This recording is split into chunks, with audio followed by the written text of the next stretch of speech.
ഇവിടെ അനിൽകുമാർ എന്തെങ്കിലും പറയുമ്പോൾ എന്തെങ്കിലും പമ്പര വിഡിത്തവുമായി വന്നിട്ട് എന്തെങ്കിലും പറഞ്ഞു പോയാൽ മതിയാകില്ല. ഇവിടെ 2001 ശ്രീ എ കെ ആന്റണിയുടെ നേതൃത്വത്തിലുള്ള സർക്കാർ അധികാരത്തിൽ വന്നപ്പോൾ അന്നത്തെ ധനകാര്യമന്ത്രി ശ്രീ കെ ശങ്കരനാരായണൻ പറഞ്ഞ സ്റ്റേറ്റ്മെൻറ്റിനെ കുറിച്ചാണ് അദ്ദേഹം പറഞ്ഞത്. അദ്ദേഹം 91 പറഞ്ഞത്. അത് അദ്ദേഹത്തിൻ്റെ മറ്റൊരു വിവരക്കേട്. അപ്പോൾ 2001 ശ്രീ ശങ്കരനാരായണൻ ധനകാര്യമന്ത്രിയാവുകയും 2001 ശ്രീ എ കെ ആന്റണി മുഖ്യമന്ത്രിയാവുകയും ചെയ്തപ്പോൾ ആദ്യത്തെ ക്യാബിനറ്റിലേക്ക് സെക്രട്ടേറിയറ്റിലെ കോഫി ഹൗസിൽ നിന്ന് കോഫി ചോദിച്ചിട്ട് കൊടുക്കാൻ കഴിഞ്ഞില്ല. കാര്യം എന്താണ്? മുൻപിരുന്ന LDF സർക്കാർ അത്രയേറെ സാമ്പത്തിക പ്രതിസന്ധി ഉണ്ടാക്കിയിട്ടാണ് ഇറങ്ങിപ്പോയത്. മാത്രമല്ല, മുഖ്യമന്ത്രിക്ക് ഡൽഹിയിലേക്ക് ഒരു ഫ്ലൈറ്റ് ടിക്കറ്റ് ചോദിച്ചിട്ട് എയർ ഇന്ത്യ കൊടുക്കാത്ത സാഹചര്യം ഉണ്ടായിരുന്നു. ഇതൊക്കെ നമ്മൾ ഒരുപാട് ചർച്ച ചെയ്തിട്ടുള്ളതാണ്. അത്രയേറെ സാമ്പത്തിക പ്രതിസന്ധി ഉണ്ടാക്കിയിട്ടാണ് അന്ന് LDF സർക്കാർ അധികാരത്തിൽ നിന്നും പോയത്. അന്ന് സ്വാഭാവികമായും ചില ആനുകൂല്യങ്ങൾ തടഞ്ഞു വെച്ചു എന്നുള്ളത് യാഥാർത്ഥ്യമാണ്. അതുമായി ബന്ധപ്പെട്ട് സമരം നടന്നിട്ടുണ്ട്. ഒരു സെക്കൻഡ് ജ്യോതി, അവിടെയാണ് ശ്രീ അനിൽകുമാറിന്റെ പത്രത്തിൽ ഇന്ന് വന്നിരിക്കുന്ന ഒരു കാര്യം. അത് അങ്ങ് പറയുന്നത് പോലെ അതിന് തൊട്ടു മുൻപ് പോയ സർക്കാർ ഉണ്ടാക്കിയ പ്രശ്നമായിട്ടല്ല ആന്റണി പറയുന്നത്. ആന്റണി പഴിച്ചിരിക്കുന്ന ആരെയാണെന്ന് കേട്ടോണം. അധ്യാപകർ 150 ദിവസം ജോലി ചെയ്ത് 365 ദിവസത്തെയും മറ്റ് സർക്കാർ ജീവനക്കാർ 214 ദിവസം പണിയെടുത്ത് 365 ദിവസത്തെയും ശമ്പളം വാങ്ങുന്നു. മുഖ്യമന്ത്രി പറഞ്ഞതാണ്. 2002 ഫെബ്രുവരിയിലെ ശമ്പളം മാർച്ച് 15, മാർച്ചിലെ ശമ്പളം ഏപ്രിൽ 15 നൽകുമെന്നാണ് 2002 ജനുവരി 16 അധിക സാമ്പത്തിക മുൻകരുതലുകൾ എന്ന പേരിൽ എ കെ സർക്കാർ പുറത്തിറക്കിയ ഉത്തരവിലെ പ്രധാന നിർദ്ദേശങ്ങളിൽ ഒന്ന്. ദേശാഭിമാനി പത്രത്തിൽ വന്നിരിക്കുന്നതാണ്. സത്യമാണോ അല്ലയോ എന്ന് അങ്ങ് പറയുക. ദേശാഭിമാനത്തെ പത്രത്തെ അടിസ്ഥാനമാക്കിക്കൊണ്ട് താങ്കൾ ചർച്ചയിൽ പങ്കെടുത്താൽ ആന്തൂർ സാജന്റെ കുടുംബത്തോട് നോക്കണം. ടീച്ചറെ, എ കെ ആന്റണി ഇങ്ങനെ പറഞ്ഞിട്ടുണ്ടോ ഇല്ലയോ എന്നതും പ്രധാനമാണ്. എ കെ ആന്റണി ഇങ്ങനെ പറഞ്ഞിട്ടുണ്ടോ ഇല്ലയോ എന്ന്. അല്ല, അതിനു മുമ്പത്തെ LDF സർക്കാരിന്റെ സാമ്പത്തികമായി കാര്യങ്ങൾ കൈകാര്യം ചെയ്യുന്നതിലെ പിഴവിനെ പറ്റി അല്ല പറയുന്നത്.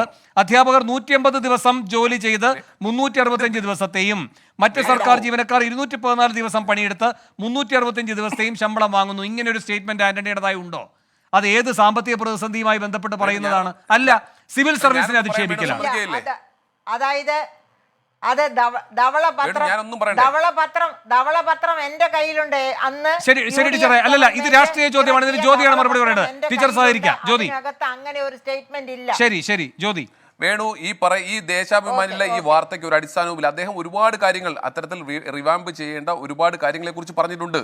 അതിൽ ദേശാഭിമാനിക്ക് താല്പര്യമുള്ള മാത്രം താങ്കൾ ഒരു മുതിർന്ന മാധ്യമ പ്രവർത്തനല്ലേ, താങ്കൾക്ക് നോക്കാമല്ലോ. 2001 ഇത്തരത്തിൽ മന്ത്രിസഭാ യോഗത്തിലേക്ക് കോഫി ഹൗസിൽ നിന്ന് കോഫി കടം കൊടുക്കാത്ത സാഹചര്യം ഉണ്ടായിരുന്നോ? ശ്രീ എ കെ ആന്റണി തന്നെ പത്രസമ്മേളനത്തിൽ പറഞ്ഞിട്ടുണ്ട് തനിക്ക് ഒരു ടിക്കറ്റ് കിട്ടുന്നില്ല എയർ ഇന്ത്യയിൽ നിന്ന്. കാരണം അന്ന് മുൻ സർക്കാരുകൾ കൊടുക്കാനുള്ളതിനെ സംബന്ധിച്ച് ഉണ്ടോ എന്ന് താങ്കളൊന്ന് അന്വേഷിക്കൂ. അദ്ദേഹം പറഞ്ഞുള്ള കാതലായ വിഷയങ്ങളെക്കുറിച്ച് അന്വേഷിക്കൂ. അന്നത്തെ സാമ്പത്തിക സ്ഥിതിയെക്കുറിച്ച് അന്വേഷിക്കൂ. അതിനുശേഷം എല്ലാ ആനുകൂല്യങ്ങളും തിരിച്ചു നൽകിയിട്ടാണ് പോയിട്ടുള്ളതിനെ കുറിച്ച് താങ്കൾ അന്വേഷിക്കൂ. ഇവിടെ പറയുന്ന ഒറ്റ ചോദ്യം ഞാൻ വീണ്ടും ആവർത്തിക്കുന്നു.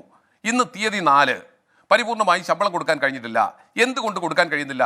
നിങ്ങൾക്ക് ടെക്നിക്കൽ ഡിഫിക്കൽറ്റീസ് ഉണ്ടെങ്കിൽ, നിങ്ങൾക്ക് സാങ്കേതിക തകരാറുണ്ടെങ്കിൽ, മന്ത്രി ആദ്യത്തെ ദിവസം സാങ്കേതിക തകരാറെന്ന് പറഞ്ഞു. ഇന്നത്തെ പത്രസമ്മേളനത്തിൽ മന്ത്രി ഒരിക്കലും സാങ്കേതിക തകരാറെന്ന് പറഞ്ഞിട്ടില്ല. 50ന്റെ ഗഡുകളായി കൊടുക്കാമെന്ന് അദ്ദേഹം പറഞ്ഞിട്ടുണ്ട്. ഇൻഡയറക്റ്റ് ആയിട്ട് പറഞ്ഞിട്ടുണ്ട്. അദ്ദേഹത്തിന് സാമ്പത്തിക ബുദ്ധിമുട്ടുണ്ടെന്ന് സമ്മതിച്ചിട്ടുണ്ട്. പിന്നെയും വന്നിരുന്ന് ഈ അനിൽകുമാറിനെ പോലുള്ളവർ വന്നിരുന്ന് ഇങ്ങനെ വിവരക്കേട് സംസാരിക്കരുത്. എന്ത് സാങ്കേതിക കൊടുക്കുന്നതിന്റെ കാരണം പറയുന്നത് എന്താണെന്ന് അറിയാമോ? ഒറ്റയടിക്ക് എല്ലാവരും കൂടെ ഇത് വിഡ്രോ ചെയ്താൽ ഒരു ഹൈവേ പ്രശ്നം ഉണ്ടാകും. അങ്ങനെയാണ് പറഞ്ഞത്. പണമുണ്ട്.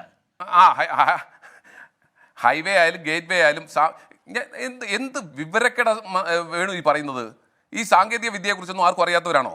അത്തരത്തിൽ 1-ാം തീയതി 2-ാം തീയതി മുഖം ഉണ്ടാകുന്ന ഫ്ലോ, ഇത്തരത്തിലുണ്ടാകുന്ന ഗേറ്റ് വേയിൽ ഉണ്ടാകുന്ന തിരക്ക്, അതൊക്കെ അറിയാവുന്നവരാണ് എല്ലാവരും. ഇത് ചരിത്രത്തിൽ ആദ്യമായിട്ടാണോ മാർച്ച് മാസം 1-ാം തീയതി ശമ്പളം കൊടുക്കുന്നത്? എല്ലാ മാസവും 1-ാം തീയതി ശമ്പളം എടുക്കുന്നതല്ലേ? എല്ലാ മാസവും 1-ാം തീയതി ഇതുപോലെ വിഡ്രോ ചെയ്യുന്നല്ലേ?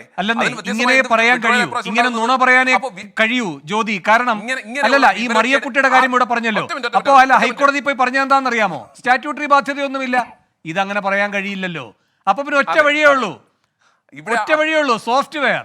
ഇതാണല്ലോ പറയുന്നത്, സാങ്കേതിക തകരാർ. പറഞ്ഞോളൂ. ജനങ്ങളെല്ലാം വിഡ്ഢികളാണെന്ന് സർക്കാർ ധരിക്കരുത് പ്ലീസ്. ജനങ്ങളെല്ലാവരും വിഡ്ഢികളാണെന്ന് കരുതരുത്. ഞാനും വേണു ഉൾപ്പെടെയുള്ള സാധാരണക്കാർ ഉൾപ്പെടെ, കൂലിവേലക്കാർ ഉൾപ്പെടെ ഇപ്പോൾ GPay വഴി ഫണ്ട് ട്രാൻസ്ഫർ ചെയ്യുന്ന കാലമാണ്. 1 രൂപയായാലും 2 രൂപയായാലും ഗേറ്റ് വേയിൽ എത്രത്തോളം തിരക്കുണ്ടാകുമെന്ന് നമുക്കറിയാം.